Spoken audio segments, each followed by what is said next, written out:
Why is my son printing photos of his tutor?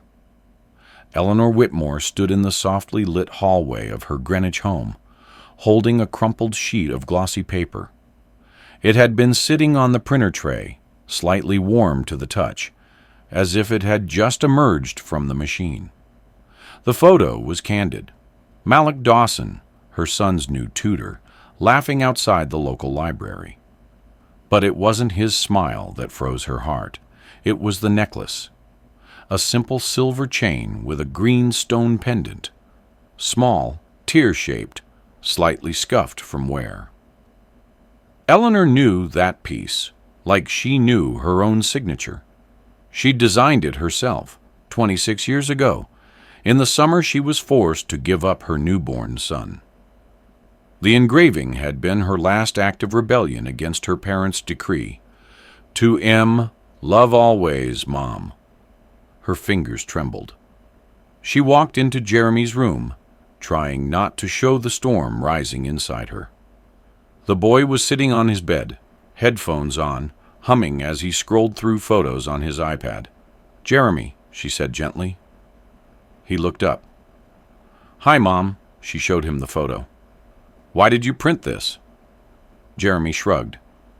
"I like it. Malik looks happy in it." "He does," she agreed, sitting down beside him. Is that necklace his?" Jeremy leaned in. "Yeah, he wears it all the time. Says it's the only thing he has from before foster care. I asked once, but he just smiled and said it's lucky." Eleanor couldn't breathe. Just a fleeting moment, but enough to make your heart ache. And behind it lies a story you'd never expect. If you felt even a hint of that emotion, please leave a comment or hit the subscribe button, not just to support the channel, but to prove that kindness, even in silence, can still reach millions of hearts. Malik had arrived just 3 weeks ago, recommended through an elite tutoring agency. Harvard graduate, calm presence, excellent references. She remembered his interview, quiet, articulate, magnetic, in an almost unassuming way. Jeremy had warmed to him instantly, which was rare. But that necklace, it was impossible. That necklace had been given to a baby boy she'd never held long enough. The baby she was told would ruin her future if she kept him. The one her family erased like an inconvenient stain. A child born from a love affair that never made it past her sophomore year. His name was never even recorded on paper, only in her journals and on that necklace. Malik Dawson. Eleanor locked herself in her bedroom and pulled out a wooden box from the back of her closet. Inside were relics she hadn't touched in over 2 decades, old journals, hospital paperwork, the receipt for the necklace, and a grainy ultrasound. Her fingers brushed across the image. A curled shadow, still unformed but undeniably hers. A tear fell. The next day, she watched Malik from her kitchen window. He stood by the garden bench with Jeremy, animatedly explaining something about rockets. The way he knelt to meet her son's eye level. The patience in his posture. The kind smile. It made her chest ache. But doubt was louder than hope. That night, Eleanor called Margot Green, the only person who knew everything. They hadn't spoken in years. "He has the necklace," Eleanor whispered on the phone, voice barely audible. There was a long pause. Then Margot said firmly, "If he is who we think he is, Eleanor, you don't get many second chances in life. Don't waste this one." The next morning, Eleanor requested a DNA test through a discreet agency. No explanations, no accusations, just truth. But she couldn't sleep. Each night she found herself pacing, replaying every moment Malik had spent in her house. Every word, every look, searching for clues, signs, confirmation. She'd lost her son once. She wasn't ready to find him just to lose him again. The results arrived in a plain white envelope, tucked between real estate brochures and a coupon for lawn care. Eleanor stood by the mailbox, fingers tightening around the paper. Her breath caught somewhere between her collarbone and her heart. She didn't open it outside. She walked slowly to the kitchen, poured herself a cup of black coffee, sat at the long marble island, and stared at the envelope like it might burn through the counter.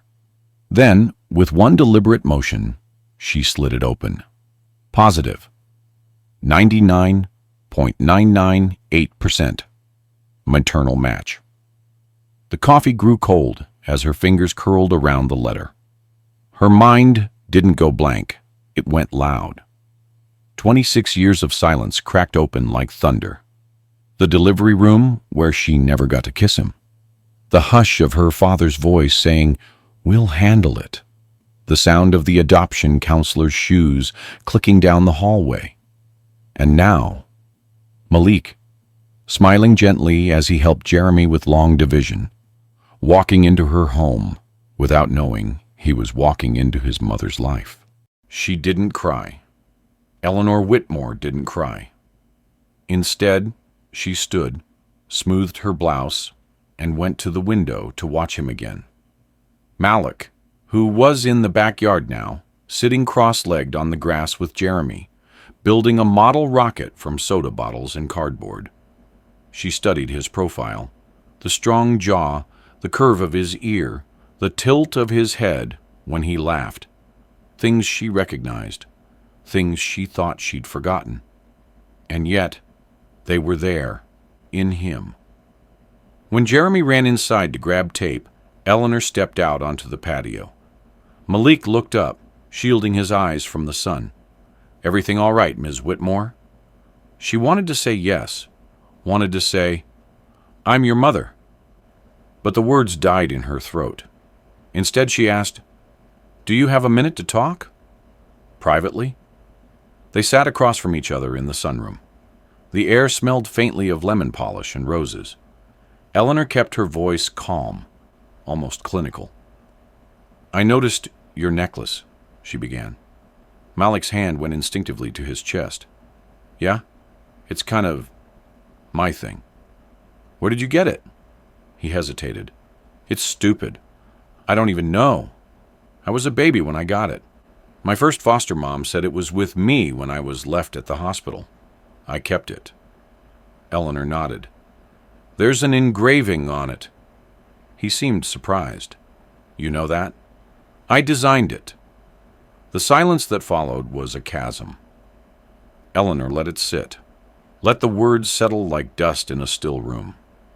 Malik leaned back slowly. "What are you saying?" "I had a son," she said, her voice even. "He was born in 1998. I was in college. My parents forced me to give him up. That necklace was all I could leave him." His eyes didn't blink. "You think I'm him?" "I don't think," she said. "I know." He stood, walked to the window. "You knew for how long?" "I got confirmation yesterday." "You had a test done?" He turned, his expression hardening. "Without telling me?" "I had to be sure," she said.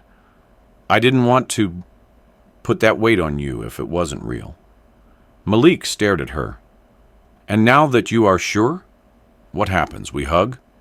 You erase 26 years of nothing?" Eleanor swallowed. "I don't expect anything. I want to know you, if you'll let me." He didn't answer, just nodded once, slowly. "I need time," he said, voice low. "That's not something I carry lightly." She stood too. "Take whatever time you need. But know this, Malik. You were never nothing to me. You were taken. But I never stopped thinking about you. I promise you that." Malik walked to the door without another word. As it clicked shut behind him, Eleanor finally allowed her hands to shake. And from the hallway, Jeremy watched, eyes wide, lips parted, having heard enough to know something big had changed, even if he didn't yet understand what. Malik didn't return the next day, or the one after that. Eleanor didn't call. She told herself she was giving him space, that pushing would only drive him further away. But each morning, when Jeremy came down the stairs with that expectant glimmer in his eyes, she felt the hollow grow deeper. "He said we'd finish the rocket this week," Jeremy mumbled one night as he poked half-heartedly at his mashed potatoes. Eleanor nodded, trying to smile. "I'm sure he will, sweetheart. Maybe he just had something come up." But she knew better, and Jeremy could tell she was lying. That night, after Jeremy had gone to bed, Eleanor stood alone in the kitchen, staring at the photo Jeremy had taped to the fridge, the one of Malik, sunlight catching the curve of the green stone around his neck. She whispered aloud, "I don't know how to be your mother. I don't even know how to be your friend, but I want to try." Across town, Malik sat alone on the steps of a community center, the street lamps painting long gold lines across the pavement. In his hand was the DNA result, folded and unfolded so many times it was soft as cloth. He wasn't angry.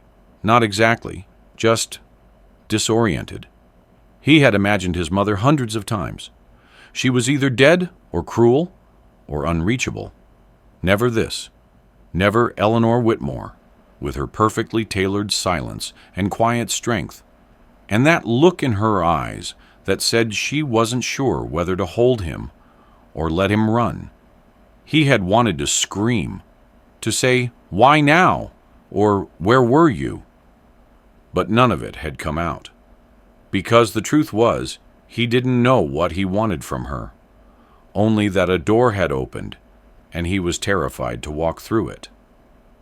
The third morning, Malik returned.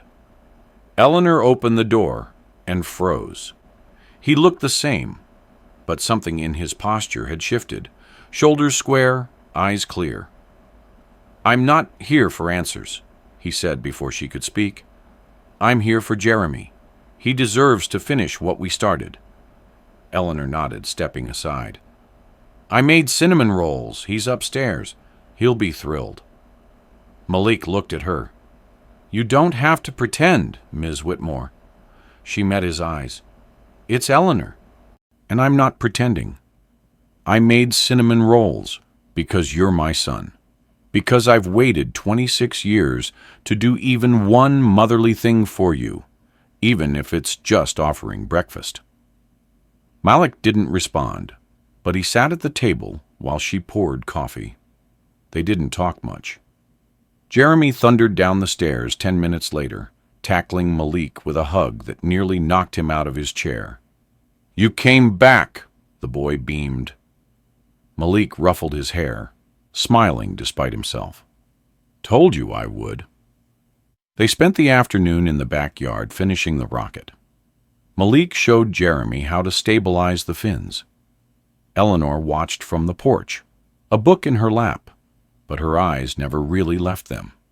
Just before sunset, Jeremy launched the rocket. It soared high, cutting across the sky with a hiss and a trail of smoke. The boy jumped and cheered. Eleanor clapped, and for a moment it felt like a real family. But as they packed up, a black SUV pulled up to the curb. The back window rolled down. Everett, her ex-husband, Jeremy's father, still perfectly pressed in a navy suit, gray temples, the kind of man who called favors in D.C. with a 5-second voicemail. "Eleanor," he said flatly, "we need to talk." His eyes flicked to Malik. There was a pause, an almost imperceptible tightening of his jaw, then a cold smile. "So this is him." Eleanor stood straighter. "This is Malik, my son."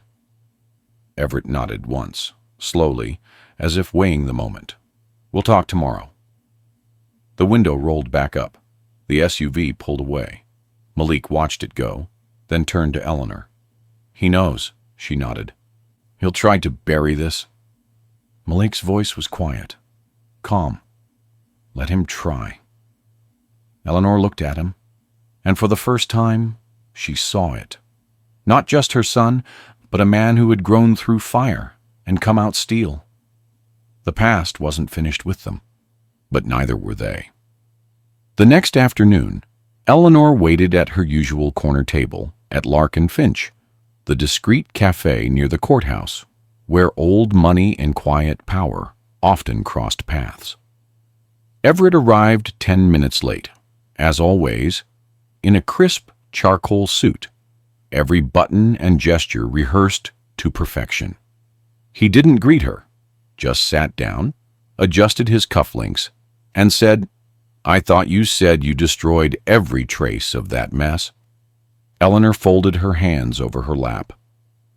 "I didn't destroy a human being, Everett. I gave up my son because your father threatened to disown me, and you told me to think of your career." He exhaled through his nose. "That mess now works in your house. Don't think people won't notice. A black tutor suddenly part of the Whitmore family? That raises questions we can't afford." "We?" she repeated, eyes narrowing. "Or you?" He leaned in. "Let's be realistic. I'm up for a federal appointment. If the press connects him to you, and you to me, it'll resurface everything. You think they won't dredge up a decades-old interracial pregnancy? You think your board won't blink if it's linked to my scandal?" Eleanor didn't blink. "Malik is not a scandal. He's a human being. Our son." Everett dropped a file folder on the table. "Sign this. It's a confidentiality agreement. In exchange, you'll get a generous trust fund for the boy. College, housing, the works." But he walks away. Quietly. Eleanor didn't open it. "What if he refuses?" Everett's voice tightened. "Then I will ruin him. Background checks, job sabotage, whisper campaigns. He'll disappear so fast, he'll think it was fate." The air around them turned colder. Eleanor stood. "You already abandoned him once, Everett. I won't let you erase him again." She left the folder untouched. She didn't look back. That evening, Malik sat on the front porch with Jeremy, helping him write a speech for the school's hero essay. The boy had chosen Malik. When Eleanor stepped outside, Jeremy grinned and ran back in to get a drawing he'd made. She sat beside Malik, silent for a moment. Then she told him everything. Everett's threat, the hush money, the consequences. Malik listened without interruption. When she finished, he nodded slowly. "I believe it," he said. "He's exactly the type of man who thinks silence can be bought." "I didn't sign," she said, "because I won't protect the reputation of a man who never protected us." Malik's voice was steady. "You don't have to protect me either." Eleanor turned to him. "I'm not. I'm standing with you." The next morning, headlines hit local papers. Everett Whitmore's campaign linked to a secret child from college days. Speculation, unnamed sources, whispers. Malik didn't leave the house that day. Jeremy stayed home from school, anxious. Eleanor fielded 24 phone calls from board members and donors, all asking the same thing in different tones. "Is it true?" She gave them the same answer. "It's personal, and it's none of your business." By sunset, the neighborhood felt different. Quiet, uncertain. That night, someone egged Eleanor's car. The next morning, a parent from Jeremy's school dropped from the fundraising committee. But Eleanor stood taller. And Malik, he stayed. When Jeremy asked if he'd still come tomorrow, Malik just smiled and said, "I'm not going anywhere, buddy." Neither of them saw Everett watching from across the street. But he was there, and he wasn't done. The rain started just before sunset, sweeping in hard against the windows, washing the sidewalks clean of chalk drawings and fallen leaves. Eleanor stood in the living room, watching the storm roll in, one hand resting on the windowsill, the other gripping her phone. Malik had taken Jeremy to the community library that afternoon, just a short walk, no more than 10 minutes away. They should have been back by now. She checked the time again. 45 minutes late. Lightning cracked the sky, followed by a low, rolling thunder. Then the phone rang. Unknown number. She answered instantly. "Is this Eleanor Whitmore?" The voice was male, clipped, official. "This is Officer Daniels with Greenwich PD. Your son, Jeremy, was brought in by a good Samaritan. He's safe. He was alone at the bus stop, disoriented, seemed shaken. Said he was trying to get home." Eleanor's heart stopped. "Where's Malik Dawson?" There was a pause. "We're holding him for questioning." Her blood turned ice. Questioning for what? Suspicion of child endangerment. Witnesses said they saw a black man yelling at the child. Someone called it in. "He's my son's tutor," she snapped, "and that man is my son's brother." "Ma'am," the officer said calmly, "we're just following protocol." Eleanor didn't wait for more. She grabbed her coat and keys, heart pounding harder than the rain outside. At the station, she pushed past the front desk, stormed straight to the holding room. Malik was seated at a metal table, his wrists free, but his jaw clenched. Eleanor looked at the officer behind him. "Let him go. Now." "Ma'am, now," she repeated. "This is harassment. My son walked off on his own. Malik went looking for him, and someone decided to weaponize their bias." She turned to Malik, her voice gentler. "Are you all right?" "I've been through worse," he said quietly. "But this isn't about me. It's about every black man who gets mistaken for danger when he's trying to help." Eleanor looked back at the officer, fire in her voice. "You just proved why we don't call this place a justice system anymore." After signatures and scowls, Malik was released. Outside, the rain had slowed to a mist, and Jeremy stood by the car, wrapped in a police-issued blanket. When he saw Malik, he broke free and ran, clinging to him in a hug so tight it made Eleanor's throat close. "I didn't mean to leave," the boy sobbed. "They said you hurt me, but that's not true. You're my brother. You'd never." Malik knelt, holding him close. "I know, buddy. I know." Eleanor watched them in silence, the weight of every silence, every absence, every injustice pressing down on her shoulders. She could feel it now, the cost of pretending, of protecting images instead of people. That night, she wrote a letter and sent it to every major news outlet in Connecticut. It wasn't polished or defensive. It was honest. She told the truth about Malik, about Everett, about the boy she lost and the man he had become. She didn't ask for forgiveness. She simply said, if justice means anything, it must start with truth. The next morning, the phones didn't stop ringing. And for the first time, Eleanor didn't care. Because Malik was at her kitchen table, sipping coffee, Jeremy was showing him a Lego model of a space station, and the sun was breaking through the clouds. 2 weeks passed, the headlines faded, the whispers dulled, and life settled into a new rhythm. Malik stayed, not just as Jeremy's tutor, but as something else now, something unspoken but understood. He stopped knocking before entering the house, started pouring his own coffee in the mornings, sat beside Eleanor during dinner without waiting to be invited. The silence between them had softened. It no longer held accusation, but a quiet recognition that healing wasn't always loud. It was the way Malik passed the salt without being asked, the way Eleanor folded his laundry without a word, the way Jeremy had started calling them both to the table like they were one unit. Everett hadn't called again, but a box had arrived. No note, no signature.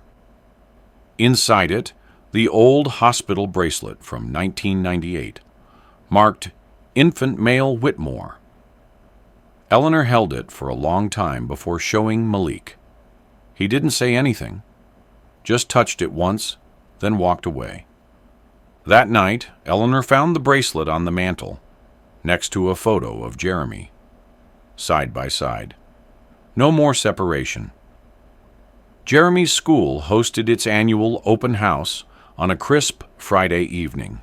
The auditorium was packed, buzzing with parents and children, and the awkward stiffness of folding chairs. When the teacher called on Jeremy to read his hero essay, he walked slowly to the mic, clutching his paper like a lifeline. He cleared his throat. "My hero is my brother, Malik," he began. A ripple of surprise passed through the room. He didn't grow up with me. He didn't even know about me until a few months ago. But when he showed up, he didn't run away. He taught me math, yeah, but he also taught me how to be brave. He taught me that being family doesn't mean being perfect. It means showing up. Eleanor's hands gripped the edge of her seat. Tears blurred her vision. Malik sat still, jaw clenched, but his eyes never left the stage. After the applause, Eleanor reached for his hand. "He sees you," she said softly. Malik nodded once. "So do I." That weekend, they went to the cemetery. Eleanor had never taken anyone there before. The headstone was simple. "For the boy who never got to stay." She knelt, brushed the leaves away. "This is where I came to cry for you," she said, voice trembling. "But I don't think I need to anymore, because you're here now." Malik stood beside her, quiet for a long time. Then he reached into his jacket, pulled out the necklace, the silver chain with the green stone. He crouched down, placed it gently on the headstone. "That belonged to a boy who needed it. I'm not him anymore." Later, as the sun dipped low, they sat on the porch. Jeremy dozed off between them, head on Malik's shoulder, blanket tangled at his feet. Eleanor looked over at Malik. "Do you believe in second chances?" Malik didn't answer right away. Then he said, "No. I believe in the people who take them." Eleanor smiled, eyes full. "I'm proud of you." He looked at her, long and steady. "I'm starting to be, too." In the fading light, with no cameras, no headlines, no signatures, they sat together, mother, son, and child. Not perfect, not polished, but real. For the first time in decades, Eleanor felt like something broken had not only been mended, but made stronger. What had been lost was not gone. It had simply waited, quietly, patiently, to come home.